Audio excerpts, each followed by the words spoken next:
Ingat wahai pemimpin bangsa, jabatan kalian tak lama tapi hisapnya super lama. Jabatan kalian sekejap tapi hisapnya amat sangat lama di hadapan Allah. Yauma yaqumul hisab.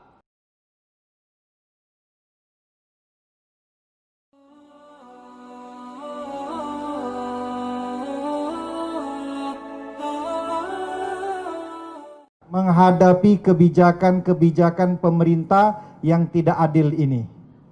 Silakan Ustaz. Penyakit umat yang paling mengerikan adalah penyakit tidak mau tahu. Aku tidak khawatir, kata Sayyidina Ali, aku tidak khawatir tentang baik dan buruk. Karena memang dari dulu baik buruk ini ada. Ada Kabil, ada Habil. Ada Namrud, ada Ibrahim. Ada Fir'aun, ada Musa. Ada Abu Lahab, ada Muhammad SAW. Aku tidak pernah khawatir tentang baik dan buruk, itu memang terus ada. Yang ku khawatirkan adalah orang baik diam sehingga orang jahat merasa dirinya benar. Jadi ketika orang baik diam melihat kebatilan, kata Imam Abu Ali Ad-Daqqaq, as-sakitu 'anil haqqi syaitanun akhras. Orang yang diam melihat kebatilan berarti dia setan bisu. Hadis tentang melawan kemungkaran. Man ra'a minkum mungkaran, siapa di antara kamu yang melihat kemungkaran, falyughayyirhu biyadihi, rohbah dengan tangan, dengan kekuasaan, dengan tanda tangan. Fa illam yastati, kalau tak sanggup fa bilisani, dengan lidah. Ustaz, guru, alim ulama, bicara kalian. Fa illam yastati fa biqalbi, tak juga sanggup dengan hati. Tapi jangan lupa dengan hati itu wadzalika adhaful iman. Itulah selemah-lemah iman. Saya tidak dengan tangan karena saya tak punya kuasa. Tanda tangan saya tak laku. Dulu masih berlaku di KRS. Sekarang tak jadi dosen pun tak laku lagi. Hanya untuk tanda tangan meresmikan masjid aja. Tapi kalian yang punya tanda tangan, kalian akan dituntut di hadapan Allah Subhanahu wa taala. Ingat wahai pemimpin bangsa, jabatan kalian tak lama tapi hisapnya super lama. Jabatan kalian sekejap tapi hisapnya amat sangat lama di hadapan Allah. Yauma yaqumul hisab. Pada hari itu ditegakkannya hisab. Kalau dihitung-hitung usiamu sejak akil baligh 10 tahun sampai mati 63 tahun. Kalau sampai tak sampai 53, potong 10, potong 13, tinggal 40 tahun. 40 tahun itu berapa kali kau menandatangani surat izin membuka perusahaan asing dari mulai nikel, batu bara, tanah, penebangan hutan, penggarapan. Dituntut kau ke pengadilan, kau menang juga karena duit kau banyak, bisa kau sogok pengacara, per detik bisa kau bayar.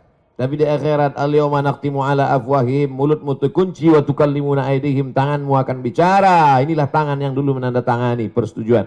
Wa tashhadu arjuluhum, kakimu akan bersaksi. Sekarang orang bicara tentang integritas, berkarakter. Inilah integritas. Oleh sebab itu tanggung jawab kita adalah jangan diam melihat kebatilan. Kita negara konstitusional. Undang-Undang Dasar 1945, Pancasila, Negara Kesatuan Republik Indonesia. Maka dalam koridor demokrasi bicara. Kalau tersendat di parlemen, turun ke jalan. Turun ke jalan itu adalah bagian dari demokrasi.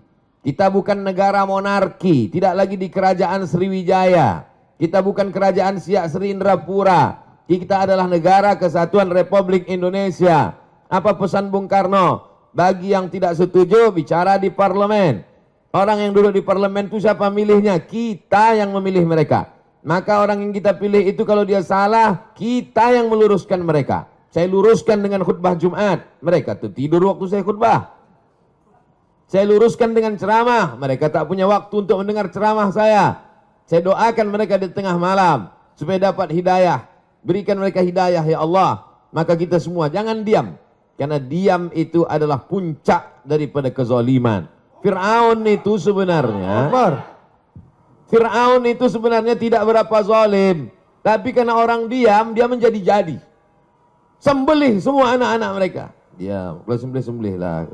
Itu menjadi jadi dia. Inna fir'auna wa hamana. 6 kali disebut nama Haman.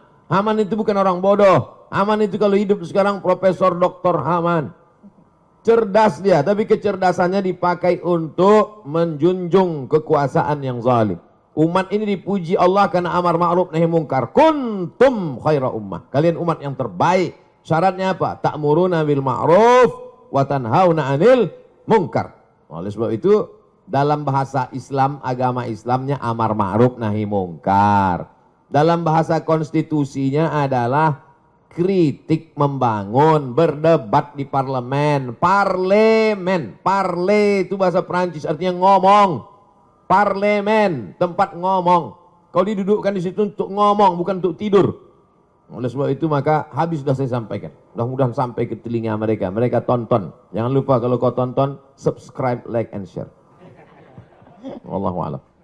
Subhanallah, terima kasih Ustadz. Profesor, beliau ini profesor juga.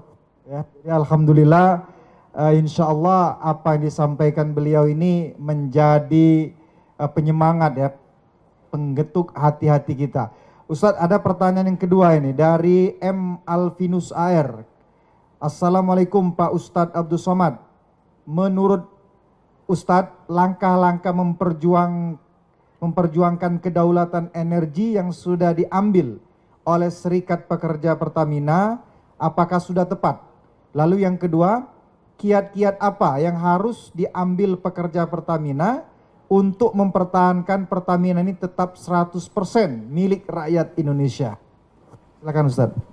Kita punya pakar-pakar, pakar undang-undang tata negara, pakar undang-undang hukum segala hukum dengan berbagai macam cabang-cabangnya. Soan ke mereka, silaturahim ke mereka, presentasi ke mereka, datangi itu anggota-anggota dewan. Konstituen Bapak kami ini adalah orang yang Bapak duduk di situ, kami milih Bapak. Kami datang ini mau menyelamatkan Bapak supaya jangan sampai masuk neraka jahanam Pak. Kami sayang sama Bapak. Maka dengan ini kami hadir Pak. Dengan Ustadz minta sumbang saran, kontribusi, doanya. Dengan mereka tokoh-tokoh itu jelaskan, presentasikan. Itu bagian dari amar ma'ruf nahi mungkar. Banyak orang sekarang amar ma'ruf, ngajak zikir, ngajak baca Quran, ngajak i'tikaf. Banyak amar ma'ruf, ngajak ke Makkah, itu yang paling banyak, ngajak umroh. Tapi untuk mengajak, melarang orang dari buat kemungkaran ini, kenapa? Takut tersinggung, takut kena bully, takut kena caci maki, takut kena macam-macam, takut kena kriminalisasi. Nah, itu. Oleh sebab itu saya sampaikan bagi sahabat-sahabat pejuang-pejuang, dulu pejuang-pejuang ini mengangkat senjata untuk mengusir Belanda, Jepang, komunis. Hari ini kita tidak lagi berhadapan dengan Jepang, Belanda, tapi justru berhadapan dengan anak bangsa yang kulitnya seperti kulit kita, hidungnya pesek macam kita, bahasanya bahasa kita, tapi isi otaknya lebih parah daripada Jepang dan Belanda. Oleh sebab itu maka kuat-kuatkan hati. Ini hati kita ini bimbang, takut, cemas, ngeri sedap. Oleh sebab itu kata Allah, "Falyabudu rabb hadzal bait." Banyak-banyak ibadah, banyak-banyak berzikir, banyak-banyak baca Quran. Kalau kau buat banyak ibadah, "Falyabudu rabb hadzal bait," Allah balas dua. At'amahum min ju'. Kalau kau lapar dikasih Allah kau makan. Wa amanahum min khauf. Kalau kau takut diamankan Allah. Dihilangkan Allah rasa takut dari dalam hatimu. Hidup ini singkat. Tapi dengan singkat ini resikonya luar biasa lama. Nah, jadi apa yang saudara-saudara lakukan? Konsultasikan kepada yang mengerti hukum. Bagaimana jalur yang tepat. Bismillahi tawakkaltu ala Allah. La haula wala quwata illa billah. Niatnya adalah memperjuangkan harta benda milik rakyat, milik umat. Man mata duna malihi fahuwa syahid. Siapa yang mati membela harta bendanya, matinya mati syahid. Nah, itu Nabi yang ngomong begitu, bukan saya. Wallahu a'lam bishawab. Terima kasih Ustadz Abdul Somad. Tampaknya ada lagi pertanyaan, begitu antusias masyarakat Kota Palembang dan Sumatera Selatan menanyakan pertanyaan-pertanyaan ini. Datang lagi pertanyaan dari Haji Ian Suyanto. Assalamualaikum Ustadz Abdul Somad. Bagaimana caranya agar satu, pengelolaan negara mau melaksanakan amanat Undang-Undang 45 pasal 33. Lalu yang kedua, masyarakat mau memahami tentang bahaya privatisasi energi secara nasional. Lalu yang ketiga, ketika hati pemimpin masih dibuka oleh Allah Subhanahu wa taala untuk amanat, maka itu semoga ada keberkahan dan keselamatan bagi rakyat. Tetapi bila hati mereka tertutup, maka upaya apa yang bisa diperbuat oleh rakyat? Nah, ini yang ketiga ini agak ngeri-ngeri sedap Ustaz. Silakan Ustaz. Bagaimana caranya supaya satu pengelolaan negara mau melaksanakan amanat Undang-Undang 45 Pasal 33 bahwa bumi, air dan segala isinya untuk dikuasai negara untuk kemakmuran rakyat. Bagaimana supaya mereka mau? Ya semua harus bicara. Anak-anak muda di kampus jangan diam saja. Dulu tahun 98 waktu saya masih mahasiswa sebelum ke Mesir, itu ketika mahasiswa diam dia itu dikirimi kolor sama BH dari Jakarta.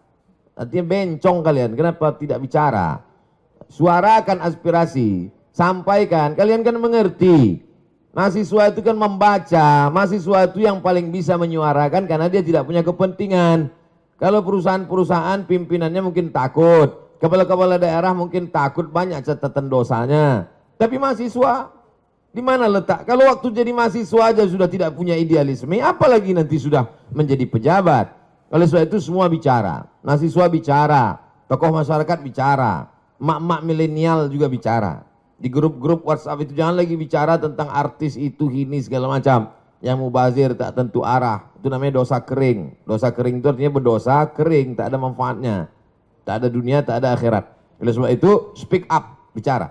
Yang kedua, masyarakat mau memahami tentang bahaya privatisasi. Bagaimana supaya masyarakat ini paham? Termasuklah hari ini. Hari ini yang bicara bukan Abdul Somad. Kalau Abdul Somad yang bicara, orang akan, tahu apa Abdul Somad tentang minyak? Paling tahu dia minyak jelantah. Tapi ini yang bicara adalah serikat pekerja. Mereka ngerti. Bahasanya gue bahasa simpel, sederhana.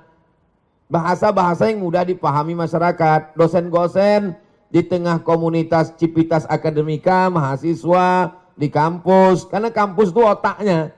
Kalau sudah otaknya rusak, ya error lah semua. Kampus itulah puncak intelektual. Dosen-dosen itu, guru-guru besar itulah orang manusia-manusia suci itu zaman dulu. Orang-orang yang bisa menulis baca zaman dulu, itu diberi fasilitas khusus oleh raja-raja. Kenapa? Karena mereka lah orang-orang suci yang selalu memberikan aspirasi masukan. Jadi kalau mereka sudah diam, takut nanti tidak mengalir uang ke kampus, takut nanti tidak ada tunjangan, ini bahaya karena otak sudah rusak. Sengaja dijauhkan Allah lambung itu jauh dari otak. Supaya apa? Supaya otak kita itu beda dengan otak-otak. Itu maka dijauhkan Allah Ta'ala. Nah, oleh sebab itu maka ini semuanya mesti sadar. Kesadaran nasional. Ada yang mengatakan taubat nasional. Orang taubat itu kan setelah sadar. Kalau nggak sadar gimana mau taubat? Ketika hati pemimpin masih dibuka Allah untuk amanat, maka semoga ada keberkahan dan keselamatan. Tapi bila hati tertutup, upaya apa yang diperbuat oleh rakyat? Tak ada doa lain, tak ada jurus lain kecuali ad-doa silahul mu'min. Doa. Ittaqu da'watal mazlum fa innahu la turad. Takutlah kamu doa orang teraniaya. Minyaknya diambil orang asing, dia disuruh beli minyak lebih mahal pula dari tempat asing itu. Pengelolaannya dikhianati, dia teraniaya, terzolimi. Jangan sampai kau tak mau berdoa. Panjatkan doamu di tengah malam saat orang lain sedang tertidur pulas. Kau sedang membangun sebuah hubungan dengan Allah secara khusus. Maka mintakan kepada Allah, berikan hidayah pada mereka ya Allah. Bina mereka ya Allah. Sudah bolak-balik tak juga kau bina, binasakan ya Allah. Jangan sampai binasa. Karena kita diutus, kata Nabi, lam ub'ats la'anan. Aku tidak diutus untuk memberikan laknat, tapi aku diutus wa ma arsalnaka illa rahmatan lil alamin. Mudah-mudahan yang punya kekuasaan, yang tanda tangannya masih laku, yang jabatannya masih hebat, diberikan Allah hidayah sehingga kekuasaannya, jabatannya itu menjadi rahmat untuk semesta alam. Terima kasih.